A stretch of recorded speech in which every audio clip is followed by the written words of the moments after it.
This will be a generational heist for the Chicago Bulls. As rumors and news swirl that top three prospect Ace Bailey is slipping in the draft, and the Bulls can take advantage of this. Hi, I'm Shaq Barnes here with another episode of Bulls Digest, the number one spot for everything Chicago Bulls. And 67% of you guys have been subscribed to the channel. I mean, have not been subscribed to the channel, but been watching. Treat it like the Bulls intro and run right through that subscribe button. You know how I do it when I do my videos, guys. I do not like to waste you guys' time. Let's get into the news and rumors. So obviously, the Bulls have been talking about possibly trading up to get Ace Bailey or possibly trading up to get a top prospect. But mainly the main guy that's been rumored for the Chicago Bulls has been Ace Bailey. But now, where's fuel and a light, it gotta be fire because now NBA mock drafts around have Rutgers Ace Bailey slipping in the NBA draft lottery. And could he possibly slip to the Chicago Bulls? Maybe. It's a lot of things that's going on, and we're gonna dissect. It's like three things that was said. We're gonna dissect three things, the three things that was said why he slipped. But I think the Chicago Bulls have a great opportunity to take advantage of this and get a top three prospect and try to make up for things that we have been losing. And this is a grand slam time for AK to make a move for this team. But let's go get to number one. Obviously, they're gonna try to say measurements, immaturity. He might not be worth the skill. So here go one right here. People said Ace Bailey might slip in the draft because he has been declining workouts for teams that's not in the top three. So Rutgers Ace Bailey could be slipping after declining workouts with several teams. And he pretty much put, I know for everybody say he ain't prime, why he trying to pull the prime, but if he's guaranteed the top three prospect, why is he trying to work out for the team that got the 12th pick? That's a waste of time. I'm not going to be here during this point in time. I'm not. So people have him dropping in the draft because he's declining workouts for teams that's like not in the top. I think it was like the lowest. I think he might go for like four. I think like he declined a workout for team that's pretty much outside. Let's say outside the top five. But also, Ace Bailey team had dropped a quote about this situation. Let's get into it. Bailey's camp has informed interested teams that they believe he is a top three player in the draft, but also seek a clear pathway to stardom. Perhaps feeling comfortable that a team will trade up to get him at number three or four should he drop. ESPN Jonathan Gavin wrote. Now, this from the workout perspective, I kind of don't blame him, but also he wants to go to a team where he can be the star or become and grow as a star. Chicago Bulls actually need another guy who can score the ball like Ace Bailey, and at that size because the Bulls are trying to move in Nikola Vucevic. So I think the Chicago Bulls, this is a grand slam opportunity to take advantage of a player who might be slipping in the draft because teams might not be interested in him. And then obviously with Philly being that team at the third pick where Ace Bailey might end up landing to, he's not gonna get the pathway to start him at Philly unless not while Joel Embiid is there at all. That's not gonna happen.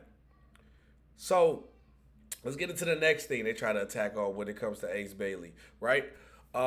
Rutgers freshman four Ace Bailey was long considered one of the top prospects in the 2025 draft, but things are not trending in his direction. Bailey averaged 17 points, 7.2 rebounds, 1.3 assists, 1.3 blocks with a steal per game. Those are exciting numbers, especially considering he attempted 4.5 shots per game from behind the arc, when listed by the school at 6'10". However, during the 2025 NBA Combine, he had a disappointing physical measurement standing above 6'7", barefoot. None of his athletic tests seemed to jump off the page for elevation either. As noted by the league inside Jake Fisher, for example, Bailey is no longer seen as a top three lock. So now they try to say, okay, he's being a knucklehead. He don't want to. He try to control his draft prospect. Now here comes the measurements. Oh, nothing pops out about Ace Bailey now. And this is, see, I'm looking at all these things as being said. Ace Bailey is a raw prospect talent that could be great. Yes, obviously you see Cooper Flag. You see Cooper Flag is lucky. You got Dylan Harper. They already sharp. But the talent ceiling that Ace Bailey's has, he could possibly be better than Cooper Flag, especially putting in the right situation. I think he has a chance for a higher ceiling. Cooper Flag is probably better right now, but if I look at who has a higher ceiling for what the game, especially what the game shows today, I'm looking at Ace Bailey as that guy. So you gotta, if there's a chance that you can sneak up and get this guy, you gotta get him. So now all of a sudden he's not looking like the visual is not a top three prospect on the court. He looked like a top. Now he doesn't no more because we measured his height and he's 6'7" without shoes on, but he's 6'10" with shoes on. Then next one, now here comes the immaturity. Is he mature enough for the league at this point in time? Sources say Ace Bailey immaturity isn't associated with being a bad person or unruly. They're referring to his maturity as age appropriate. Okay. He's not immature like a butthead. He's goofy. A scout said, dancing in the line. You are doing drills. He's dancing. Oh, that's my song. He's playful with. It's age appropriate. The kid is a freshman, 19. Everybody's gonna do that. See, once you said he's not a bad person, unruly, everything else don't matter. LeBron James, one of the greatest players of all time, is a goofy guy. Goofy guy. Dwight Howard, if it goes to Hall of Fame, goofy guy. That's fine. And this era is different. These younger guys, this is a different era. Don't have to always be 100% serious all the time. That doesn't make or break a player. I'm looking at the skill of what he do on the court as long as he in a locker room cancer. And I haven't heard nothing about this kid. Now, only thing I think that you see at the bottom says scouts and area players rave about Ace Bailey. Could the red flag still scare off the Sixers? I just think with Ace Bailey team saying, I want a pathway to stardom, that should scare away the Sixers because he's not going to be happy in Philly because he wants to go to a team where he can develop and be a star player, or will go to a team who needs a star player. He wants that stardom. That's it. And I feel like you're not going to get that as long as Joel Embiid there. Now, if I was, this ain't Sixers Digest, but if I was a Sixers Digest, I'd be raving that the Philadelphia 76ers should be trying to trade Joel Embiid and Paul George. Especially what you see what they just gave up for Desmond Bain. I'll be trying to get rid of it. I think the process is over. But now you look at, you got McCain, you got Maxey, and then you go draft for Ace Bailey. That go your three right there. That's your future right there, your team. And then you grow with those guys. I think, and there ain't no telling who you gonna add to your team from trading to Joel Embiid, or you can get an extra pick or two assets just to get people to take the Paul George contract. But I digress. This Bulls Digest. This ain't Sixers Digest. But it's only one thing that really truly scares me when it comes to this situation is this, right? The draft. I gotta go with this one. The draft. The teams that's possibly in the way, right? Let's say you're Philly. What would it take for them to give up the third pick? Will we have to take a Paul George contract to get Ace Bailey? And probably had to give up Kobe White or Ayo Dosunmu in that process too, and our 12th pick. I'm not gonna lie.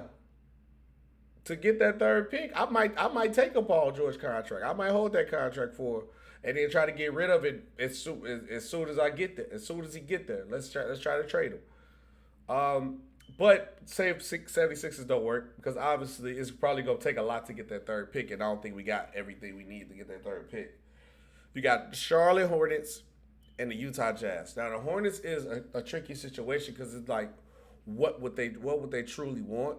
Maybe a Kobe White, because Kobe White going back to Carolina, he got ties to there, so he would be happy probably playing for the Charlotte Hornets. But is Kobe White enough to get the fourth pick from the Charlotte Hornets? I don't know. You probably got to add something else to that. And then the scariest situation, which one I'm really scared of, say if Ace Bailey drops to 3 and 4, and the Bulls make that call to 5, it's no talking to the Jazz. You know how Danny Ainge is. Danny Ainge want to fleece and win every deal that he gets, and I feel like he's gonna try to fleece us to get Ace Bailey. That's the only thing that really scares me when it comes to this scenario. But this has been another great episode of Bulls Digest with your host Shaq Barnes, aka SB Talk Sports. And comment down below, what would you give up to trade for Ace Bailey, or is it worth trading for Ace Bailey if you do? All right. Peace. See you on the next one.